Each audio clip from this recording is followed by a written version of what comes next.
Hey y'all, after studying 200,000 GLP-1 patient journeys, we learned that the biggest misconception isn't about side effects, dose escalation, or weight loss. It's the belief that there's a perfect drug and a perfect dose. The truth is, for most people, there isn't, but this is what really works for GLP-1 therapy long term. Hey y'all, I'm Eric. I'm the Chief Science Officer at Shotsy. I'm also a scientist, an engineer, a privacy researcher, and somebody who spent my career studying the benefits and risks of using digital health for people to improve their health. So this biggest myth is that there's a perfect drug and a perfect dose, and once I find that drug and get on that dose, I'm going to be good forever. The truth is that doesn't exist. People that lose significant weight with GLP-1 drugs and keep the weight off actually go through multiple dose changes, sometimes drug changes. They learn to manage their side effects, decide which ones they can live with, and they persist over time. And our data shows this, and I'll get into the detail of the data in a few minutes. Now that said, that's not how most online discussions frame this. Online discussions are full of Facebook AI slop, pushing miracle cures and miracle drugs and miracle apps. And the fact is, if you've actually been dealing with weight loss and struggled with it during your life, you already know that those miracle cures probably don't work. So you're better off not going that way. Let's talk about what does work. So the truth about GLP-1 therapy, the fact is adaptation. Your goals are going to change, your weight's going to change, your side effects are going to change, your dose is probably going to change. What's going on in your life is going to change, your diet, your stress, your exercise, your family situation. The key to GLP-1 is to be able to stay on the treatment long enough to get to where you want without letting any of those things disrupt it. The key is persistence and adaptation. That's what really works for people that lose 10% of their body weight or reach that goal of a healthy weight. And I'll talk about that data in a minute. First of all, at Shotsy, we're very privacy focused. Let's talk about what we don't know. We don't look at individual record data, we look at counts. So what do I mean by that? So for example, I don't have to look at 200,000 people's app data. All I've got to do is count responses. Here's an example. How many times in our database did somebody report significant pain when they injected their right leg versus how many times in our database was pain in the left leg reported? I don't need to know who reported it. I've got hundreds of thousands of reports. But what I can do is say, so many people reported pain in right leg, so many people reported pain in left leg, and I can compare them. So good data science doesn't need to be to the person level, to the human level, to the record level. Counts are amazing, and counts is actually the best bang for the buck when you're trying to keep people's data private, but still come up with insights that help them be successful during their health journey. So how powerful is simple count data? Well, when I looked at 108,000 records, user records, and just looked at the count data, I was able to see that 42% of that 108,000 accomplished more than 10% of body weight loss. Didn't need to know who they were, simply need to know what the logging had showed. Another success criteria was dose titration. Most people need to change doses a few times. It's really interesting. What we saw is, so the average people that lost, the right amount of weight based on what their goals were, say that took them 250 days. They probably changed their dose 4 to 5 times during that 250 days. Interesting, the extents mattered a lot. So for example, some people that only changed their dose once or twice might not have been changing it enough. Now, if it was working for them, great. But if people were stuck, their weight wasn't changing, their appetite wasn't changing, they weren't seeing results, often those people didn't change their dose much. The other end of the spectrum was also very true. For people that changed it a lot, people that logged 10, 15, 20 dose changes, they were also very likely to be stuck somewhere on a plateau and struggling a little bit to reach their goals.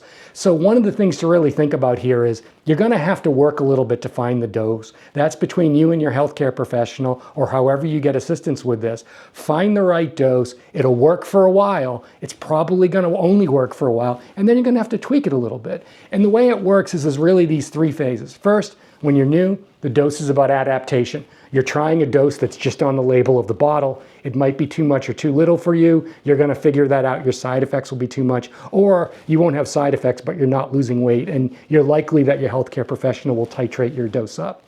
You'll then find a place where you're actually losing weight really, really well, and you'll be there for a while. And a while could be a year, 2 years, 6 months. A while can be a while.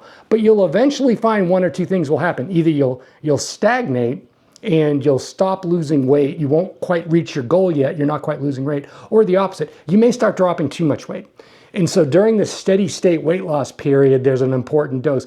You often have to titrate it to get to a maintenance dose. You often have to figure out, okay, I've lost the weight. I want to maintain my weight. I don't want to keep taking all this drug. It's expensive and there's some side effects. Now I'm going to tweak my dose down a little bit. So think about the 3 phases of adaptation: getting a dose, maintaining a dose, and then what's going to work long-term for you.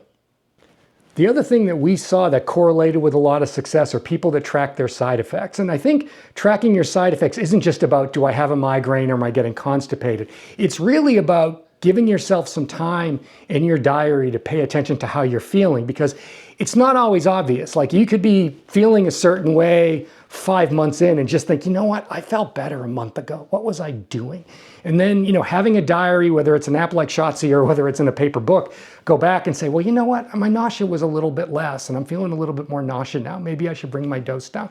There are some hard data that we pulled out of this. The people that tracked side effects definitely met their goals faster and more consistently than people didn't track side effects. That's one thing to think about. The other thing is that all the side effects weren't the same. Side effects changed over time. So for people that stayed on for 500 days and successfully transitioned from obesity class 3 to healthy weight, they were on for 500 days. Often their side effects changed. Early there was migraine, heartburn, things like that came up. And then later on, they weren't reporting those things anymore. Closer to 500 days, they were still reporting diarrhea and constipation, but some of the side effects had changed. So one of the things is, even when it's working, side effect profiles change over time, and that's just not something people realize. Lastly, there was a clear evidence that side effects should indicate discontinuing or changing the drug. If we thought like a baseline side effects people had, we call it a 1.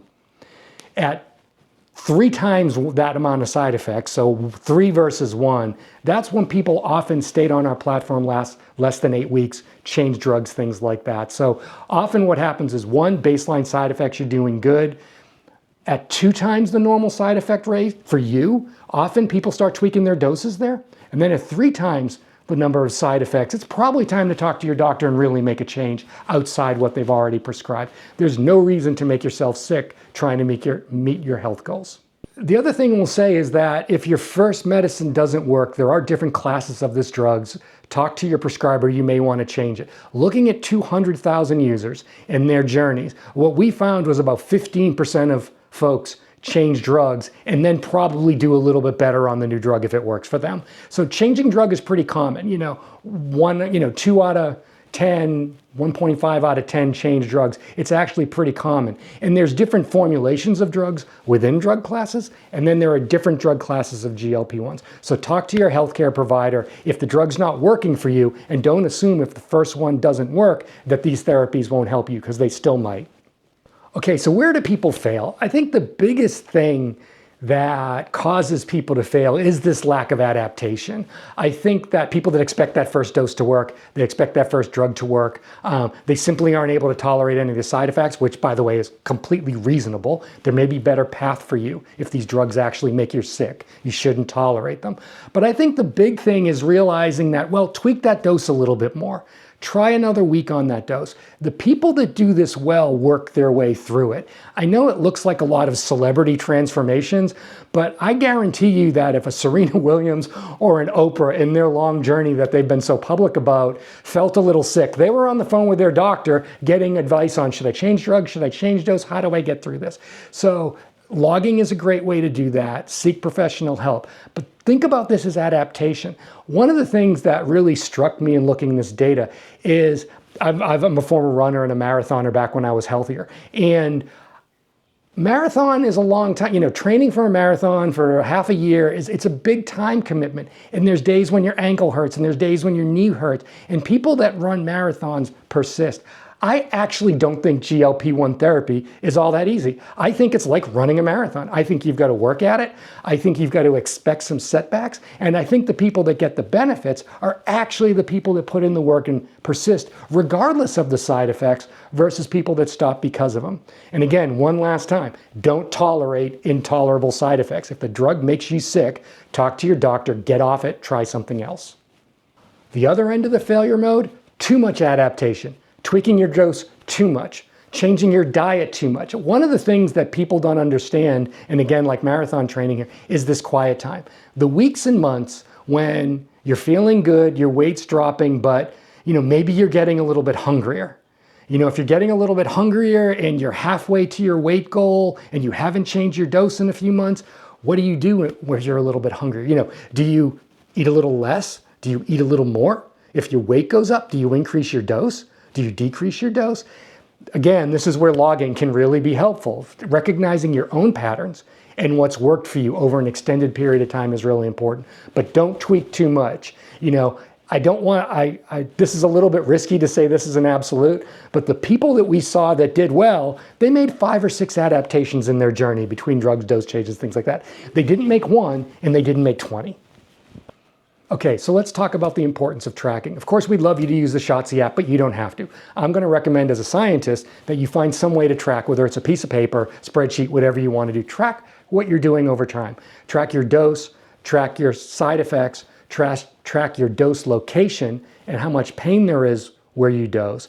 Track your weight, track your hunger, and track anything that's new to you. Food noise, sleep loss, again, side effects, diarrhea, constipation, migraine, headaches, all those things.